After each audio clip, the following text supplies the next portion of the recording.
Assalamualaikum warahmatullahi wabarakatuh. Kami dari kelompok 3 akan membahas materi tentang teori perilaku konsumen. Adapun kelompok 3 yang terdiri dari Siti Nurrohmah dan saya sendiri Abbas Ubaidillah. Untuk pembahasan pada kali ini yang pertama tentang macam-macam teori perilaku konsumen. Yang kedua, prinsip-prinsip dasar dalam analisis perilaku konsumen. Yang ketiga, faktor-faktor yang mempengaruhi perilaku konsumen. Dan yang keempat adalah manfaat perilaku konsumen. Adapun materi kali ini akan disampaikan oleh teman kita, yaitu Saudari Siti Nurrohmah. Padanya disilahkan.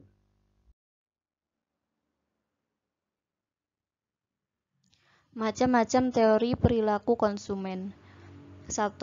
Teori ekonomi mikro. Teori ini beranggapan bahwa setiap konsumen akan berusaha memperoleh kepuasan maksimal. Mereka akan berupaya meneruskan pembeliannya terhadap suatu produk apabila memperoleh kepuasan dari produk yang telah dikonsumsinya, di mana kepuasan ini sebanding atau lebih besar dengan marginal utility yang diturunkan dari pengeluaran yang sama untuk beberapa produk yang lain. Kedua, teori psikologis. Teori ini mendasarkan diri pada faktor-faktor psikologis individu yang dipengaruhi oleh kekuatan-kekuatan lingkungan. Bidang psikologis ini sangat kompleks dalam menganalisa perilaku konsumen karena proses mental tidak dapat diamati secara langsung. Yang ketiga, teori antropologis. Teori ini juga menekankan perilaku pembelian dari suatu kelompok masyarakat yang ruang lingkupnya sangat luas, seperti kebudayaan, kelas-kelas sosial, dan sebagainya.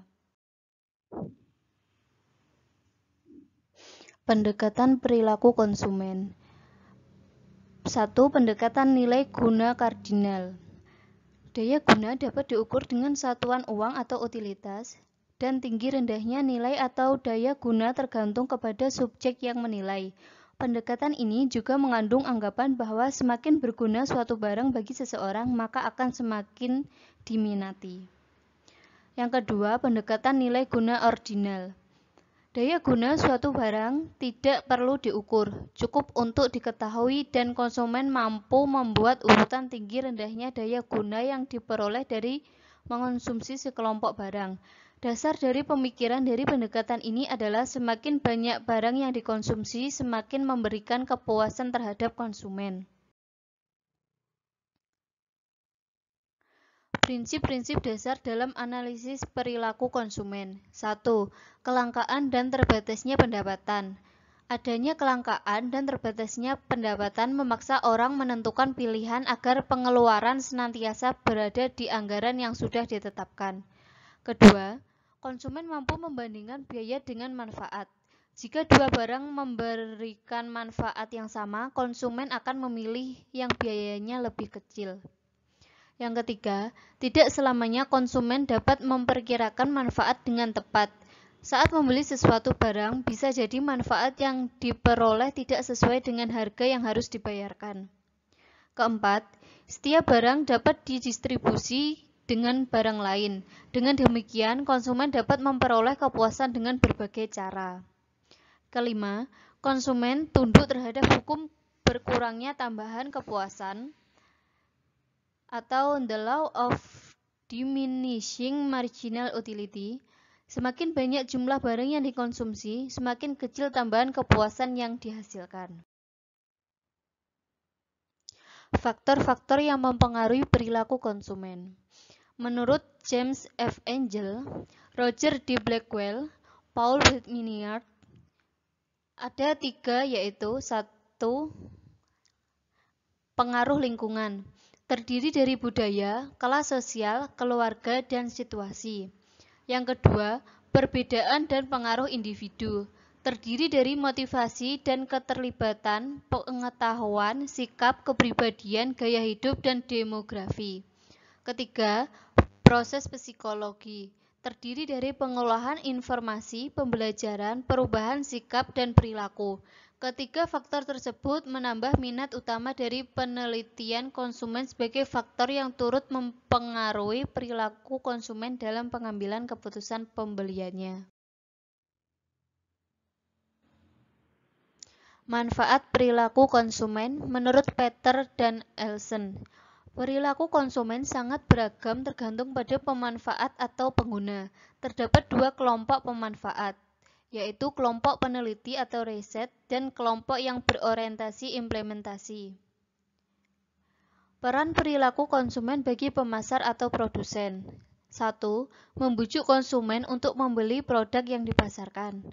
2. Memahami konsumen dalam berperilaku, bertindak, dan berpikir agar pemasar atau produsen mampu memasarkan produknya dengan baik. Yang ketiga, memahami mengapa dan bagaimana konsumen mengambil keputusan, sehingga pemasar atau produsen dapat merancang strategi pemasaran dengan baik. Kesimpulan. Yang pertama, macam-macam teori perilaku konsumen terdiri dari teori mikro, teori psikologis, dan teori antropologis. Yang kedua, yang menjadi prinsip dasar dalam perilaku konsumen disebabkan oleh beberapa faktor, diantaranya kelangkaan dan terbatasnya pendapatan. Konsumen mampu membandingkan biaya dengan manfaat. Tidak selamanya konsumen dapat memperkirakan manfaat yang tepat.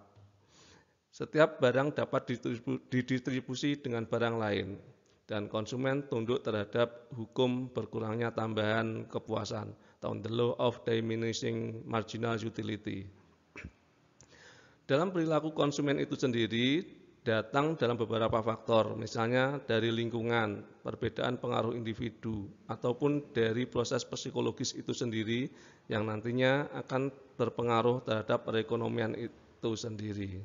Dan yang keempat, perilaku konsumen sangat beragam tergantung pada pemanfaat atau pengguna. Terdapat dua kelompok pemanfaat, diantaranya kelompok peneliti atau riset dan kelompok yang berorientasi implementasi menurut Peter dan Elson. Demikian materi yang kami sampaikan. Apabila ada kesalahan, kami mohon maaf yang sebesar-besarnya. Presentasi saya akhiri sekian. Wassalamualaikum warahmatullahi wabarakatuh.